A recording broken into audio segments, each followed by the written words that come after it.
ओम नमः सिद्धेभ्यः। ओम नमः सिद्धेभ्यः। ओम नमः सिद्धेभ्यः।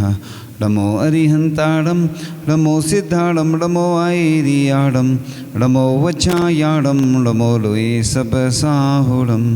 चलते फिरते तीर्थ हैं हरते सब संताप, हम तो बस इतना जानते आप सरीखे आप। हम तो बस इतना जानते आप सरीखे आप। कुंडलपुर के बड़े बाबा की मूल नायक से करी चमत्कारी सर्वरोगहारी मनोहारी श्री वास पूज्य भगवान की, परम पूज्य आचार्य भगवान गुरुदेव शेखर विद्यासागर जी महामुनिराज की, परम पूज्य मुनि शेखर विमल सागर जी, अनंत सागर जी, धर्म सागर जी आदि समस्त तीन कम नौकर मुनिराजों की पंच कल्याणक महोत्सव की, बोलो परम पूज्य 108 भाव सागर जी महाराज की, बोलो मुनि संघ की जय। पंच कल्याणक महोत्सव की पूर्व वेला चल रही है। और पंच कल्याणक वैसे तो बहुत सारे लोगों ने बहुत सारे पंच कल्याणक देखे होंगे। पंच कल्याणक के माध्यम से पाषाण से परमात्मा की जो यात्रा होती है, कैसे हमारे तीर्थंकर बने, ये हमने नहीं देखा है, लेकिन इसके माध्यम से गर्भ से लेकर के मोक्ष तक की यात्रा संपन्न होती है। वैसे तो अपन अलग से भी कर सकते हैं, लेकिन जैन धर्म में अष्टप्रौढ़ ग्रंथ में ऐसा निषेध किया गया है कि इस मुद्रा का नाटक आदि नहीं कर सकते हैं। इसलिए तो कोई ब्रह्मचारी होता है, प्रतिष्ठाचार, वही भगवान को लेके निकलते हैं। आहारचर्या के माध्यम से आजु क्रियाएँ की जाती हैं, क्योंकि इसलिए जो सूर्य मंत्र दिया जाता है किसी दिगंबर साधु के द्वारा ही देने का उल्लेख आता है। जब 200 किलोमीटर से ज़्यादा कोई साधु संत नहीं मिले तब किसी विशेष परिस्थिति में वो अलग है, लेकिन साधु संत के द्वारा ही सूर्य मंत्र दिया जाता है। इसलिए जो स्वयं कपड़े उतार देता है, जो वस्त्र धारण नहीं करे है, वही ऐसे दिगंबर प्रतिमा को पूज्य बनाने का अधिकारी होता है। तभी वह विशुद्धि उसकी तप साधना की उस प्रतिमा के अंदर, इसको बोलते हैं प्राण प्रतिष्ठा। तप कल्याणक से ही मुनि महाराज बन जाते हैं तो पूज्य बन जाते हैं। लेकिन दूसरे दिन सूर्य मंत्र आदि की क्रियाएं जब होती हैं, मंत्र भक्तियां पढ़ी जाती हैं, तब वह भगवान केवल ज्ञान प्राप्त करते हैं, उसी के माध्यम से पूज्य बनते हैं भगवान।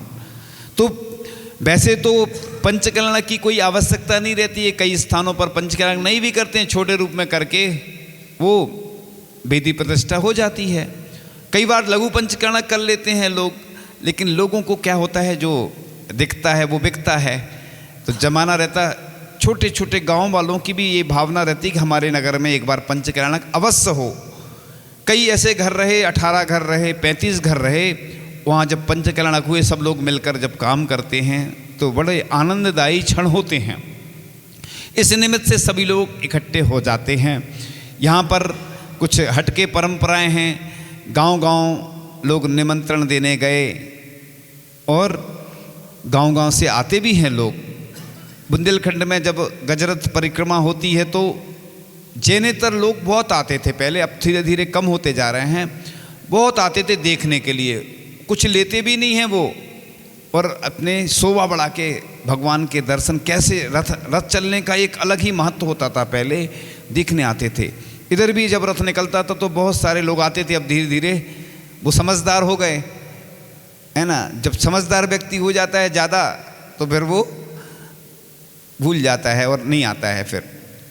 तो ये बड़े जो ध्वजारोहण से लेकर घट यात्रा से लेकर के गर्भ कल्याणक पूर्व रूप से लेकर जो यात्रा प्रारंभ होगी, कब पंच कल्याणक हो जाएंगे पता नहीं चलेगा।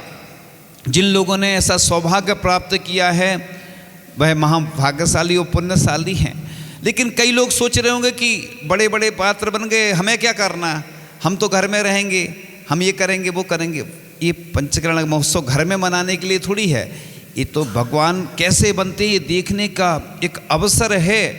और बड़े पुण्यशाली होते हैं जिनको ऐसे अवसर प्राप्त होते हैं। कई लोग ऐसे रहेंगे जिनका पुण्य नहीं होगा तो उनको देखने को नहीं मिलेगा। क्योंकि समय देना पड़ता है। सिर्फ ये लौकिक आयोजन नहीं है, विवाह आदि होता है, जन्मदिन होता है, मैरिज एनिवर्सरी होती, शादी की वर्षगांठ बड़े लोग अच्छे से मनाते हैं, लेकिन ये जो महोत्सव भगवान के होते हैं, कैसे भगवान बनते हैं, ये भगवान बनते देखने का एक महोत्सव है। ये इनको देव संपादित करते हैं, लेकिन हमें मनुष्य अवस्था में यह प्राप्त हो रहे हैं। ऐसे तो हम बड़े सौभाग्यशाली हैं कि भगवान कैसे बनेंगे हम देखेंगे। और जो सामान्य पाषाण रहता है उसकी कोई कीमत नहीं होती है। नोट रहता ना, रिजर्व बैंक की मोहर लगी तो नोट की कीमत है, नहीं तो कागज हो जाते। जब बंद हो जाते तो क्या स्थिति होती, नोट बंद हो जाते तो सजा हो जाती। अगर तुमने रखे बंद नोट जो हो चुके हैं और कोई रखे हैं तो सजा होती है, मालूम चल जाए तो। सोचो तो नोट की कीमत कब होती है, जब रिजर्व बैंक की मोहर। ऐसे ही जब सूर्य मंत्र के द्वारा वह पाषाण परमात्मा बन जाते हैं तो 3 लोक में पूजित हो जाते हैं। जिस प्रकार से मुनि महाराज के द्वारा, मुनि महाराज को जब आचार्य महाराज दीक्षा देते हैं तो वह पूज्य बन जाते हैं, ऐसे ही यह पाषाण से परमात्मा की यात्रा चलेगी। और बहुत महत्वपूर्ण कार्य होते हैं, एक एक क्रिया बहुत महत्वपूर्ण होती है। आचार्य भगवान बोलते हैं कि 2.5 दिन गृहस्थों के होते, 2.5 दिन हमारे होते। 5 कल्याणक होते हैं, कहीं 7 दिन के भी होते हैं, 6 दिन के भी होते हैं। ये मूर्त के हिसाब से प्राण प्रतिष्ठा होती है। और मूल नायक भगवान के लिए जो आप लोगों ने रजत वेदी और रजत गर्भगृह तैयार किया है, यहाँ के लोग पहले वेदी प्रतिष्ठा करने के लिए तैयार थे, फिर धीरे धीरे बनी और मान स्तंभ भी समाहित हो गया तो उसमें पंचकल्याणक की भूमिका बनी। वेदी प्रतिष्ठा तो सब जगह होती रहती है, वेदी प्रतिष्ठा तो 3 दिन में हो जाती है, कोई बड़ा कार्य नहीं होता है वो। लेकिन ये वेदी प्रतिष्ठा थोड़ी होती है, थी सामान्य से कर लेते तो उतना आनंद नहीं आता। ये तो महावेदी प्रतिष्ठा है, जो कि सौभाग्यशाली व्यक्ति है जिसने ऐसा अवसर प्राप्त किया है कि हम वासुदेव भगवान को, हमारे जो 900 वर्ष से अधिक हैं आराध्य, हमारे जिनकी पूजन हम करते आ रहे हैं, हमारे जो यहाँ के पूर्वज थे, उन्होंने हमें 700 वर्ष प्राचीन यह मंदिर वह सौंप कर चले गए थे। लेकिन हमने अगर उनका कुछ अच्छा नहीं किया तो हमारा पुण्य कैसे बढ़ेगा। वो तो चले गए, वो तो अभी भी उनके खाते में पुण्य जा रहा है। जिन्होंने ये मंदिर बनवाया होगा, जिन्होंने प्रतिमा विराजमान की होगी वेदी शिखर में, जिनने भी योगदान दिया होगा, वो बुजुर्ग तो चले गए हमारे। इसलिए हम हमेशा वो पंक्तियाँ सुनाते हैं, अस्त हो रहे ज्ञान सूर्य ने सोचा था एक दिन की शाम, मेरे ढल जाने के बाद कौन करेगा मेरा काम। यह वही राजस्थान है जहाँ पर पूज्य ज्ञान सागर जी महाराज जो वृद्ध थे, उन्होंने एक विद्याधर को मुनि दीक्षा दे करके इस जिन शासन पर उपकार किया। और राजस्थान की ही देन है कि कर्नाटक का एक युवा ऐसे पद को धारण करके उस पद को तो सुशोभित किया ही, उसके साथ साथ जिन शासन के गौरव हैं आज। हमें बड़ा गौरव का अनुभव होता है जब उनका नाम लेते हैं, उनकी जयकार बोलते हैं, उनकी पूजन करते हैं, उनके बारे में जब भी चर्चा करते हैं तो हमारा रोम रोम पुलकित हो जाता है कि हमें बड़ा गौरव का अनुभव हो रहा है कि ऐसे आचार्य महाराज हमें राजस्थान में मिले। ये राजस्थान की ही देन है।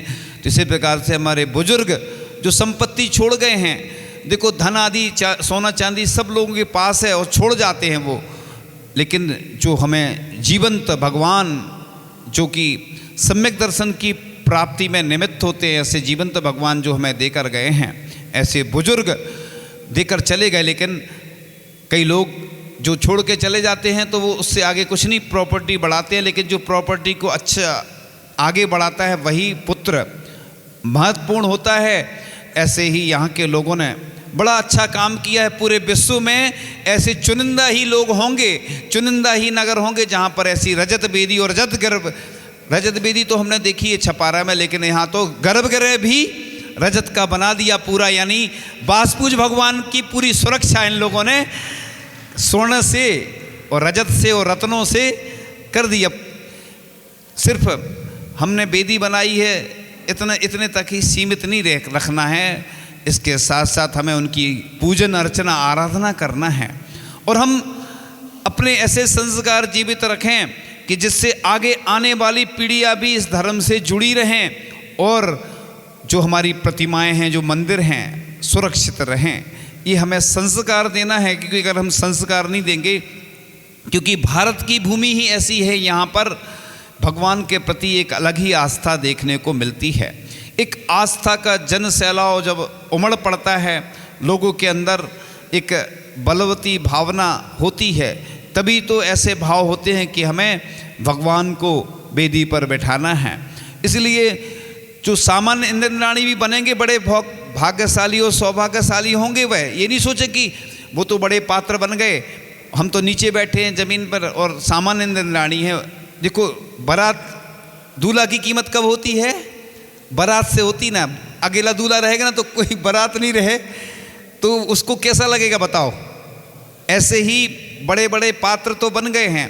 अब सबका कर्तव्य है कि जितने पात्र बने ना, एक व्यक्ति 10-10 को तैयार करे, तभी लगेगा कि हाँ, हमने जो बीड़ा उठाया था, जो सोचा था, वह पूर्ण हो रहा है।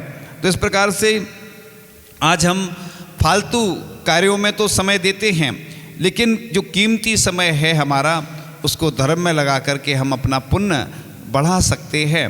तो इस प्रकार से व्यक्ति के जीवन का कोई भरोसा नहीं रहता, कब अंतिम श्वास निकल जाए।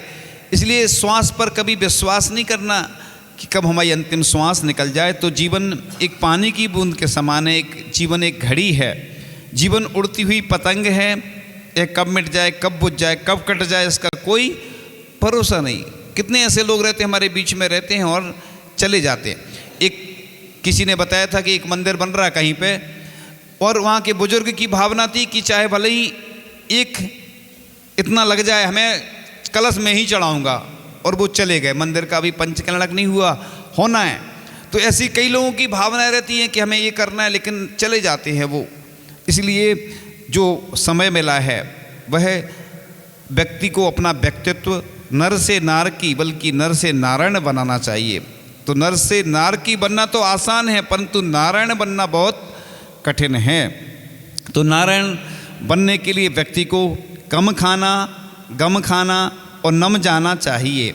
तो जो जितना झुकता है, सरल परिणामी होता है, विनयशील होता है, वही ऊपर उठता है। तो इसलिए मानव जीवन चलाने के लिए रोटी, कपड़ा और मकान। आचार्य जी बोलते हैं, क्या बोलते हैं? नौन तेल लकड़ी, इसमें दुनिया जकड़ी, जैसे वह मकड़ी, मकड़ी का जाला है।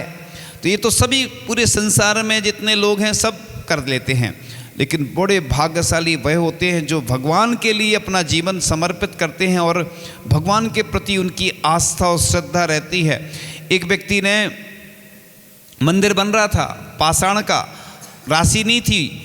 उसने बहुत अच्छी बात कही थी कि भले ही मैं किराए के मकान में रह लूँगा, लेकिन भगवान का घर जरूर बनाऊंगा। जब उसने हमसे कहा तो मैंने कहा, जो भगवान का घर बनाएगा उसका घर तो अपने आप बन जाएगा। तो जिन ग्रह बोलते हैं मंदिर को, क्या बोलते हैं? जिन ग्रह, यानी जिसमें जिन रहते हैं उनका घर, भगवान का घर मंदिर होता है। तो यहाँ के लोगों ने संत निवास बनाया और मंदिर तो पहले से बना था। अब बात आ रही है धर्मशाला की, तो धर्मशाला भी बन ही जाएगी, क्योंकि पहले लोग कमज़ोर हो रहे थे, लोगों के दिल कमज़ोर थे, लेकिन धीरे धीरे लोगों का हृदय और विशाल होता चला गया। तो धर्मशाला जब भी बने तो उसमें कुछ नियम शर्तें लागू हों कि यहाँ पर कोई भी ऐसी चीज़ें नहीं हों। कई बार अन्य धर्मशालाओं में जाने को मिलता है तो देखते हैं उधर बोतल डली रहती हैं, समझ गए ना? बोतलें काय की डली रहती हैं, आप जाके देखना कई जगह।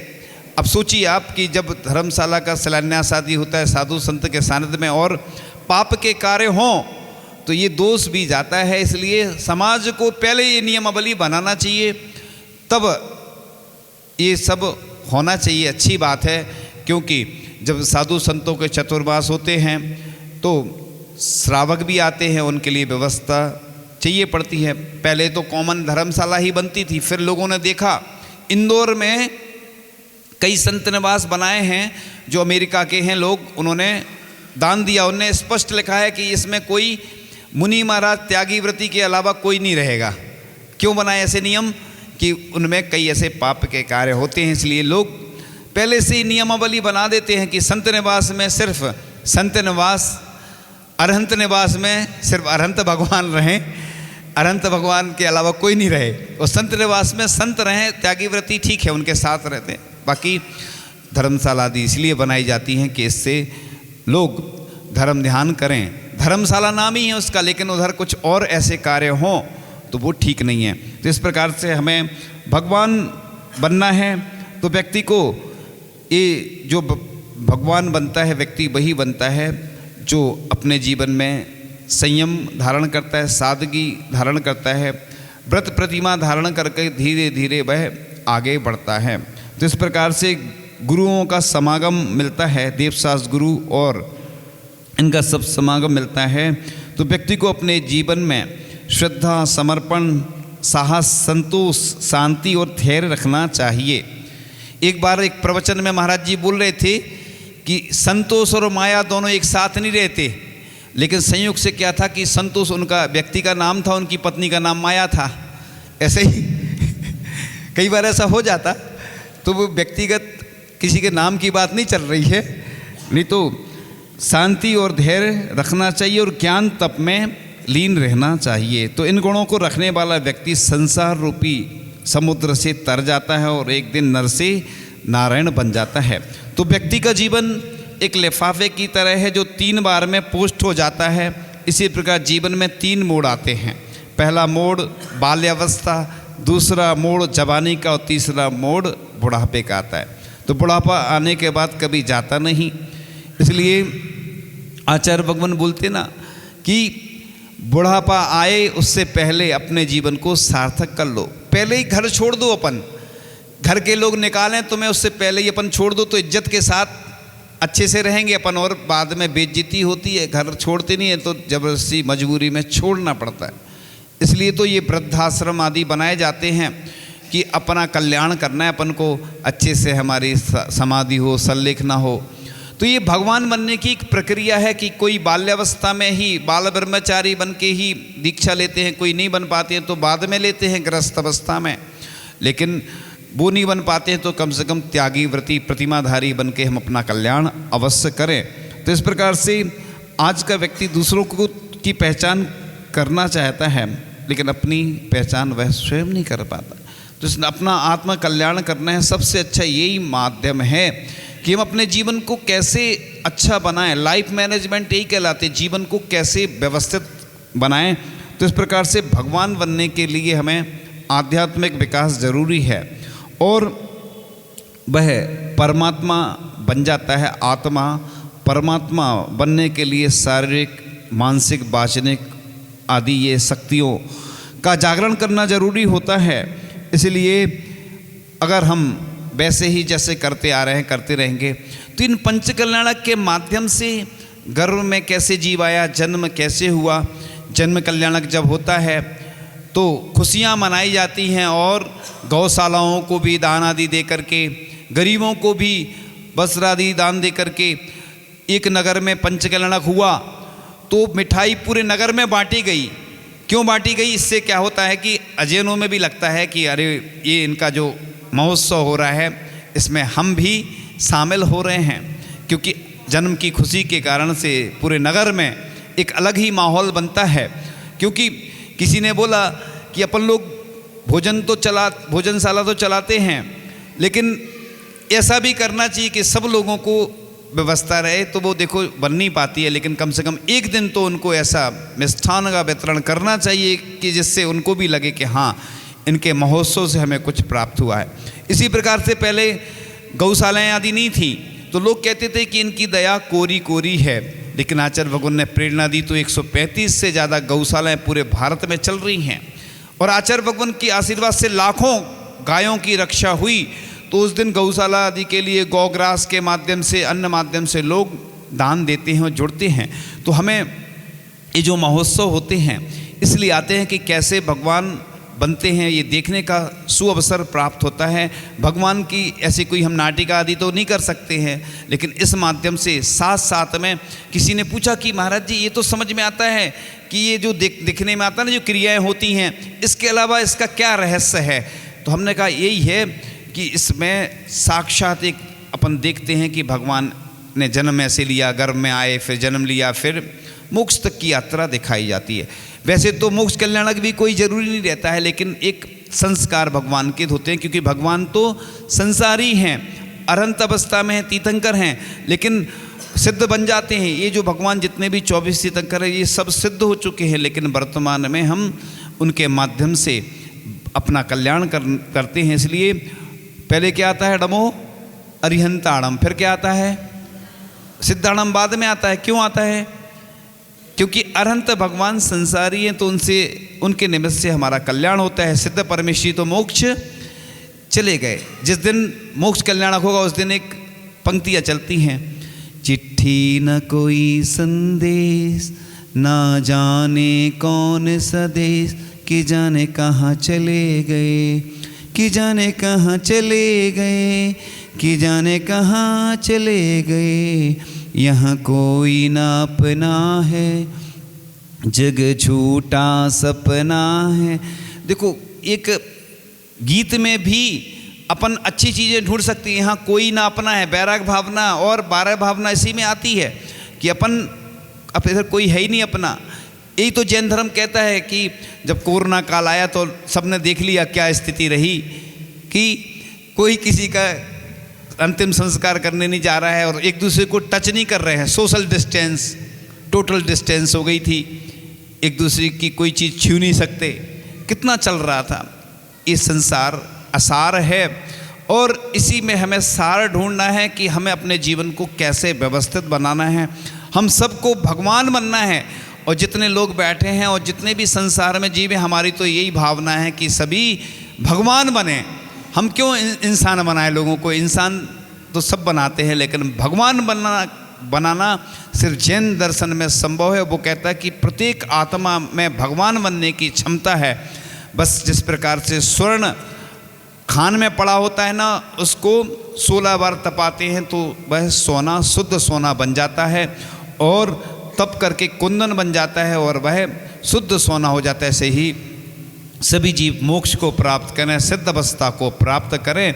हमारी यही भावना है कि आना हो तो यहाँ आना, यहाँ से जाना नहीं होता, और जाना हो तो वहाँ जाना जहाँ से आना नहीं होता। एक बार सिद्ध पद प्राप्त कर लिया फिर आना नहीं होता। इन्हीं भावनाओं के साथ कि आप लोग इस पंच कल्याणक में सभी लोग अच्छे से शामिल हों। सिर्फ खाने पीने और अन्य मनोरंजन के साधन में इन दिनों को नहीं निकालना है। आपके जो भी रिश्तेदार भी आएंगे, परिचित भी आएंगे, पूरे देश भर से लोग आएंगे और विदेश से भी लोग आएंगे, तो इस महोत्सव को देखने आएंगे।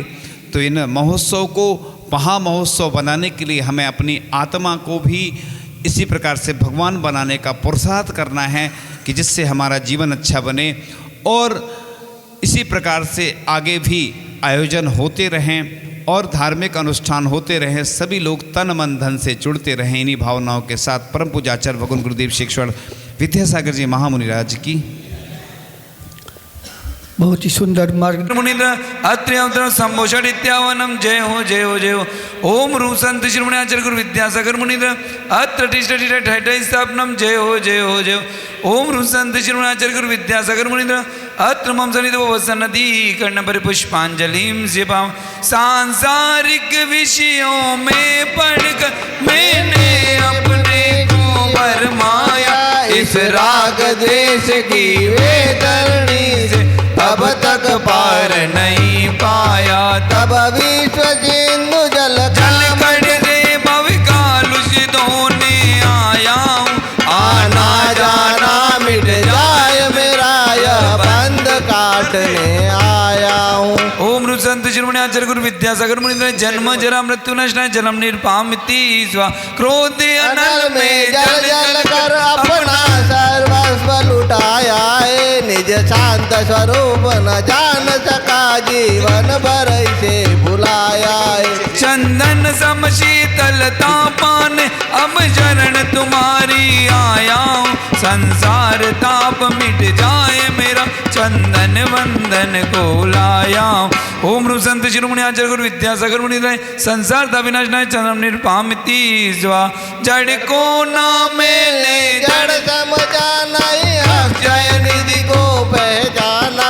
अपने तो केवल सपने दे, ब्रह्म और जगत का भटकाना। चरणों में अर्पित अक्षत है, अक्षय पद मुझको मिल जावे, तब ज्ञान अरुण की किरणों से यह हृदय कमल भी खिल जावे। ओम संत शिरोमणि आचार्य गुरु विद्यासागर मुनि अखंड प्राप्ति अक्षता निर्भामिति स्वा। इन विषय भोग की मदिरा पी में बना सदा से मत वाला, तृष्णा को तृप्त करे जितनी उतनी बढ़ती इच्छा ज्वाला। मैं काम भाव विद्वान से तमन सुमन चढ़ाने आया, यह मदन विजेता बन न सके यह आवर हृदय में। विश्वम निर्भामिति सुधा रोग की व्यथा कथा भाव भाव में कहता आया हूँ, अति भक्ष अभक्ष भके फिर भी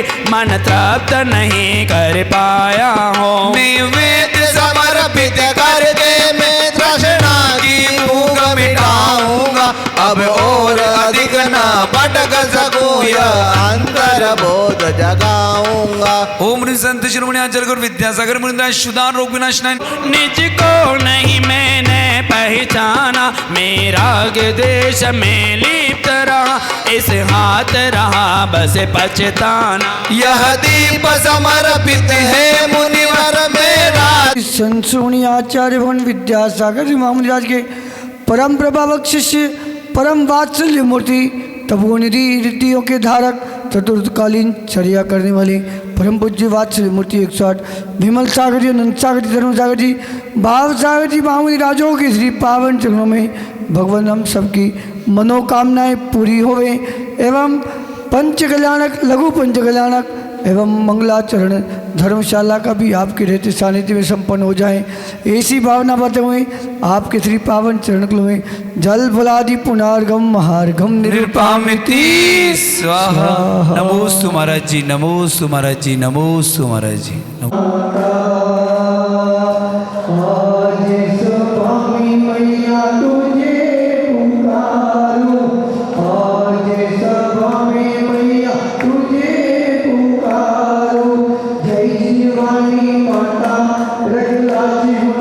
जी की सकल मुनि संग कीज।